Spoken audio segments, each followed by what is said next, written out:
देखो, जिस तरह से पानी जैसा महत्वपूर्ण विषय जो राजस्थान के लिए पीने का पानी जो सबसे कम मात्रा में है, राजस्थान में भूजल क्षेत्रफल के अनुपात में और जनसंख्या के अनुपात में, जहां 10% क्षेत्रफल है, 5.5 लाख यहाँ की आबादी है, और अगर भूजल की बात करें तो 1.3% ही यहाँ पे भूजल है।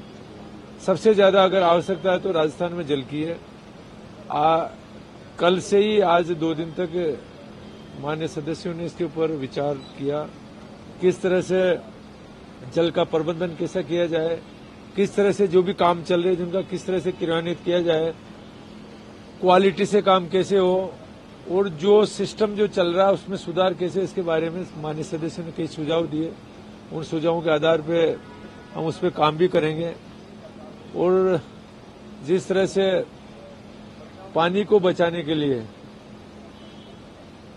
भूजल किस तरह से हमारा संरक्षित है, इसके लिए हमने एक विधेयक जो लेके आ रहे थे प्राधिकरण बनाने के लिए, जिसमें भी हमारा मकसद ये था, क्योंकि ये पहले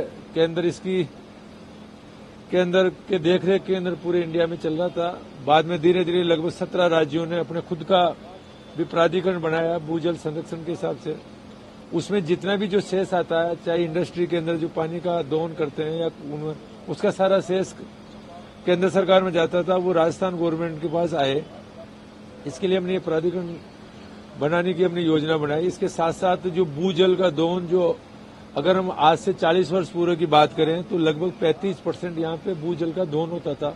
आज लगभग 148% दोहन हो रहा है। अगर उसके रिचार्ज की बात करें तो केवल 100% ही हो रहा है।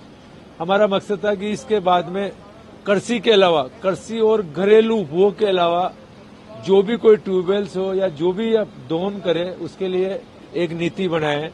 कम से कम उसको एनओसी हम प्राधिकरण से ले और उसमें तय करें कि इसको वापस रिचार्ज कैसे करेंगे। जितना पानी अगर हम धरती माता से हम निकालेंगे उसका रिचार्ज भी कैसे, इसके लिए वो लेके आ रहे थे।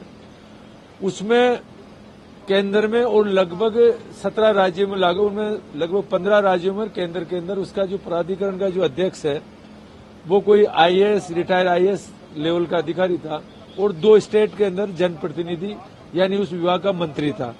हमारे माननीय सदस्यों का ये कहना था कि इस विधेयक के अंदर भी हमारे जनप्रतिनिधि का, चाहे विपक्ष हो पक्ष, दोनों ने कहा कि जनप्रतिनिधि का होना चाहिए। और इसमें और कोई व्यापक चर्चा करने के लिए हमने इसको प्रवर समिति में कल भेजा।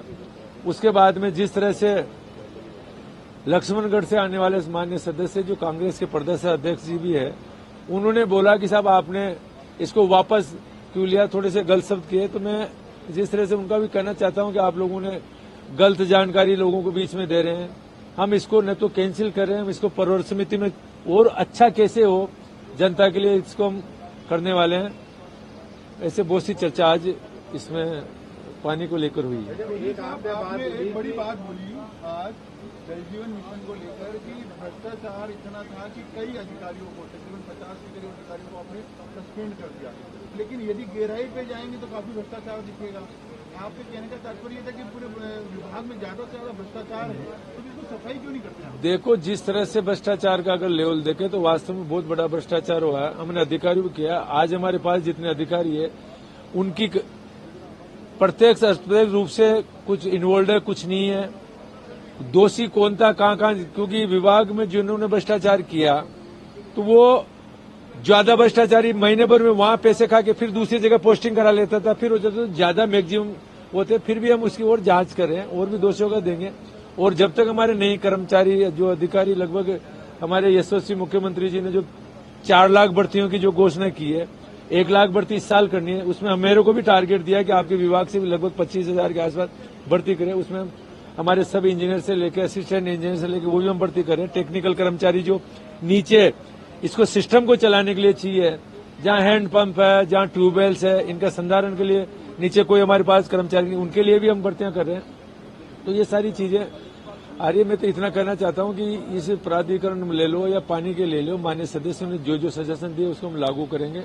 और आने वाले समय में जिस तरह से जो कांग्रेस वाले जो गुमराह कर रहे थे, आज हमने सदन में सबके बीच में बात रखी कि एआरसीपी को लेकर भी इन्होंने गुमराह किया बार बार कि आपने इसका एमओयू नहीं बता रहे हो, आप कम पानी का समझौता किया है, आप लोगों ने ये किया है, सारी चीजें। और आज जो सबसे ज्यादा जो दिक्कत आ रही है, भ्रष्टाचार से भी बड़ी चीज ये आ रही है कि इन्होंने पानी की व्यवस्था नहीं करने की वजह से आज हमारी जितने भी पानी की टंकियां खाली पड़ी हुई है और उस उपभोक्ता के घर पे जाके पानी का पोस्ट खड़ा होगा और उसमें पानी नहीं आ रहा, क्योंकि इन्होंने काम करने का तरीका ही नहीं था। इन्होंने सिर्फ और सिर्फ उस बजट के लिए, क्योंकि बजट भी ज्यादा बुक नहीं कर पाए, जहां 93,000 करोड़ का बजट इनको बुक करना चाहिए था, उसमें से इन्होंने केवल 20,000 करोड़ का किया। उसमें भी इनके हिस्से का जो पैसा था वो पैसा भी समय पे नहीं दे पाए। तो इन्होंने राजस्थान को 33वें स्थान पे लेके गए। बाकी आज हम राजस्थान की जनता को आपके माध्यम से कहना चाहते हैं कि मार्च 2024 में इसकी डेट पूरी होने के बाद में भी हमारे केंद्रीय जल शक्ति मंत्री जी ने आश्वासन दिया है कि आप इस पे काम जारी रखें। हम आपको इसको 2027 तक, इसकी मार्च 2027 इसकी हम आपको अवधि बढ़ाएंगे, क्योंकि राजस्थान में पानी की बहुत आवश्यकता है। थोड़े से नाराज थे तो इन लोगों की कमी की वजह से, इन लोगों ने जो काम किया, इन्होंने जो गलतियां की, और चुनाव जीतने के बाद में जब हम जनता के बीच में गए और 6 महीने बाद में जब इलेक्शन हुआ, जब चुनाव हुआ, तो जनता ये नहीं समझ पाई कि कहीं न कहीं आप हमारे पानी क्यों नहीं आ रहा, क्यों इन्होंने पोस्ट खड़ा कर दिया। जबकि तकलीफ ये थी कि इन्होंने पानी की व्यवस्था ही नहीं की थी। कहीं इन्होंने ट्यूबवेल उसमें एस्टीमेट में ले लिया, ट्यूबवेल में पानी नहीं था तो आपने ट्यूबवेल क्यों लगाया। आपने ओपन वेल खोदा और उसमें पानी नहीं है, फ्लोराइड है, तो आपने क्यों ले लिया। ये गलतियां, इनकी गलतियों का सजा भारतीय जनता पार्टी को भुगतनी पड़ी। और इन लोगों की वजह से, क्योंकि आज ये गलतफहमी के शिकार हो रहे हैं कि हमने 11 सीटें जीती, ये सीटें नहीं जीती। इन्होंने जो पाप किया जनता समझ नहीं पाई। जनता ने समझा कि ये काम हमें पानी, भारतीय जनता पार्टी समय पे हमें पानी नहीं दे पा रही, इसकी हमें सजा भुगती। आज सदन में सारी कई चर्चा हुई है।